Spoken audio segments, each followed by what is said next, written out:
The next poem is a poem written about the immigrant experience in Ireland. It was written almost 20 years ago from now, which is now 2017.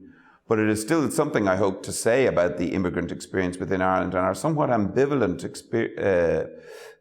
attitude to immigrants in Ireland. There's a part of Parnell Square and Parnell Street in Dublin, north side of Dublin, which was rechristened when a number of immigrants came to live in it as Little Africa. And just to explain by way of a note that there are two footballers referred to in this poem, Andy Cole and Dwight Yorke. They're both well-known Premiership footballers, or were at the time, and they're both black. So this poem is called Kola's Shop. Kola's shop sells fufu flour and okra, brown beans, eggplant and cassava, goat's meat and bitter leaf. He's open early, earlier than the other stores nearby, unlocking the till, checking stocks of crayfish and couscous as the city yawns and stretches, scratching itself. In the back, you can play pool, use the international phone to make a call. You can even get your hair cut too, though mostly it's the chat that people gather for, among the yams and palm oils.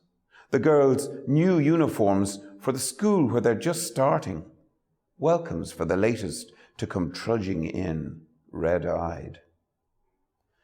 So far from what they've seen, the casual dumped bodies of the slain on sides of roads, jeep rumbling after jeep, and half-crazed boys toting guns and dope, though sometimes gazing past the rain that slants in through the window's broken pane.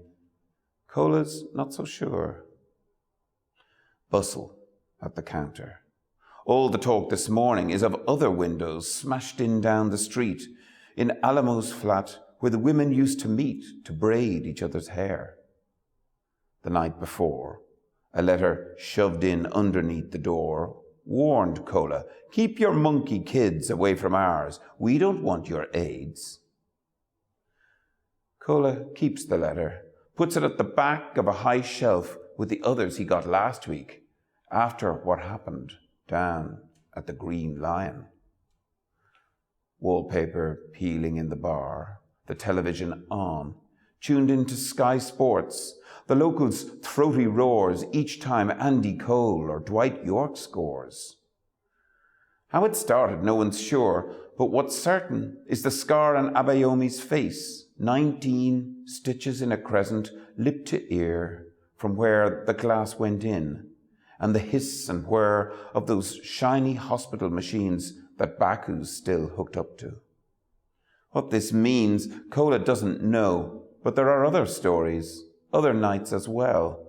A beating for Popola in the chipper, scuffles on the late-night buses, and everywhere the whispering, sly nudges, sullen stares, as they queue at the department for a permit, or huddle in McDonald's, Pizza Hut, or just gather on the corners of these streets whose names they hardly know, unhappy ghosts remembering the truckers' thumbing notes as they stepped into the ark of a container or lay beneath tarpaulin, waking to the grind of hawsers, chains, another tongue, voices over water as they docked, voices he can hear as afternoon gives way outside to evening.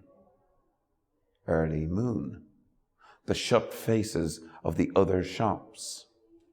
Streetlights winkle on, work stops, footsteps hurrying past his doorway, heading home. Home, the footsteps say, home through crowded streets, the walls dabbed with new graffiti, snarls 6 feet high of rage and fear. Go back where you came from. We don't want you here. Home, the blinking monitors insist, as the last tube is removed from Baku's lifeless wrist.